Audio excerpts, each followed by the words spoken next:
This is Umar Ahmed for IFL TV, proudly sponsored by Everlast. We're in Birmingham, 2 days out from Zach Parker, where he goes in against Marcus Morrison. I'm with his manager, Neil Marsh. Is this fair to say this is a big moment for Zach Parker? Yeah, every moment for Zach is an important and a big moment, especially topping the bill. You know, it's first chance because of COVID. He's got big fans coming to the ground. We've had BT and Frank fully behind us. So yeah, it is a big moment for multiple reasons. Of course, this is the reason why you teamed up with Frank and BT to get Zach these big opportunities, isn't it?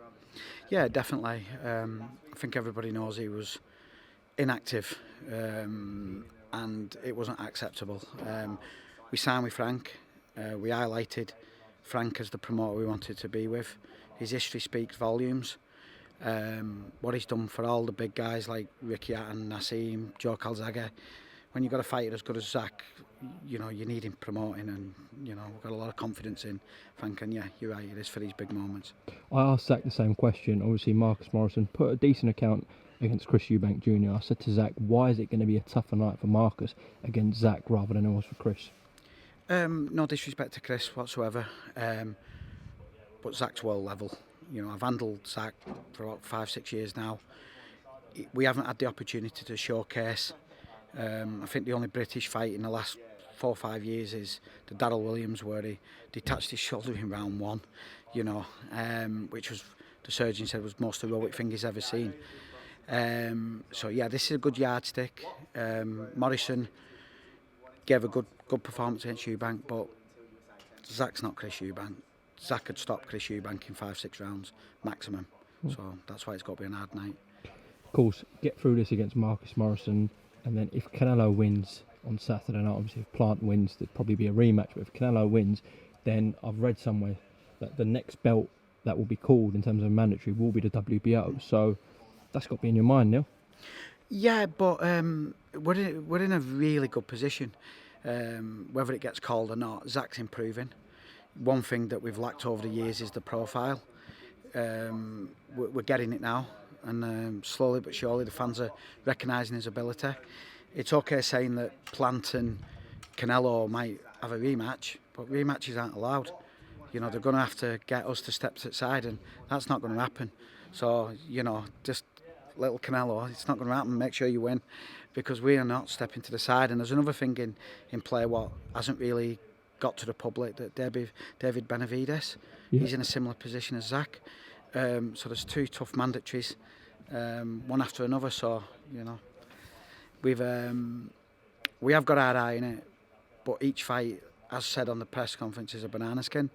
So we've got to be very professional. We've got to take care of Marcus Morrison, do our best doing it, and then we'll look at the possibility of fighting Canelo. Absolutely. I spoke to Zach about this. I see this a lot online. See, Zach's in a very good position, as you said, number 1 with the WBO, has been for a long time. And when he when he spoke about that fight with Canelo, when he's asked about it by people like myself, and he says, I believe I can beat Canelo, I want that. He gets a lot of grief. But I said to him, imagine you turned around and were number 1 in the WBO, and he said, I don't really fancy the Canelo fight. I don't think I can beat him. Imagine the grief he'd get. Do people need to just get over it and accept that he's number 1? Yeah, I've seen bits of grief, and I don't like it, to be fair, but, you know, everybody's entitled to their opinion, who we respect. But what they don't realise is, you know, say, how can I say it? We seen who the number 1 was, and it was Rowan Murdoch. And he'll beat most of the British kids. And we took him out. Now, because we haven't gone through 5 or 6 wars to get to number 1, people might say, well, you're not ready for Canelo. Is that, as a team, is that not a smart move, what we did? Taking out a Rowan Murdoch. But the downside of that is, well, the good side about that is Zach is fresh. You know, he hasn't had too many wars. He's had his gut tested in the Williams fight massively. The Murdoch fight was gung-ho, but he boxed to absolute perfection, where our plan was to take him out in the last 2 rounds. He's ready for a step up to that world level. Now, when the people say, you know, don't give him the credit for saying, oh, he's not ready for Canelo, he's not this, he's not that. That kid can fight. That kid's a special fighter, and I'll put all my reputation on that. Hence what you'll see with the performance on Saturday night, because that kid can really fight, and I've had him for 5 or 6 years. He hasn't had lots of his knockouts with kids who's had a week's notice. When I was promoting him, kids like, I think the name, who was it, like Castanagra and people like this, lots of them had 5-6 weeks notice.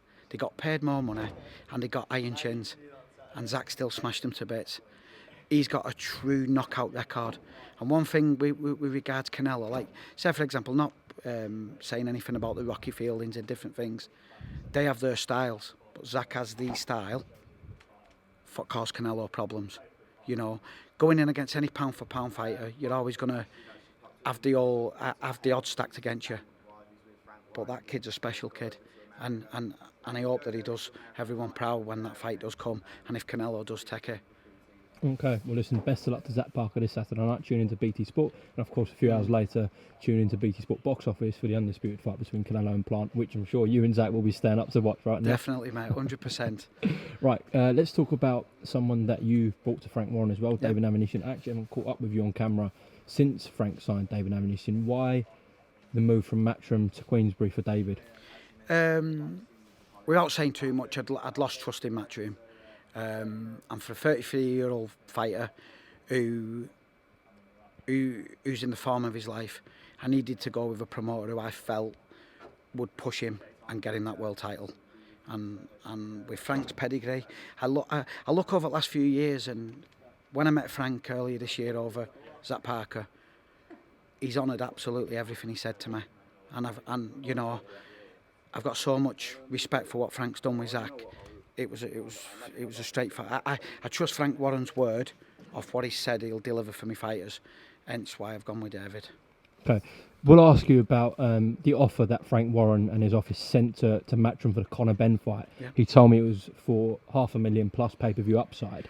The response from Matchroom about that fight is we believe Conor needs one more fight and the offer wasn't sufficient enough, and even if it was double, i.e. $1 million, plus pay-per-view offside, they still need a warm-up fight, and we'll look at that fight later. As David's manager, what do you think about that? One thing, I've gone a little bit quiet since, because it's pretty obvious. It's like, I think it was said that he's not ready. That's it. He's not ready. I think they're playing a bit of good cop, bad cop. Conor will take it, but we don't want him to. If Conor wanted that fight or had something to prove, he'd accept the fight. Now, £500,000 for an EBU, is that not the greatest ever record for an EBU title fight? But you go back a little bit, I think Conor did, I think it was on iFilm, he announced that he was going to be fighting for EBU title, and I remember it saying, yeah, I'm going to be fighting for it.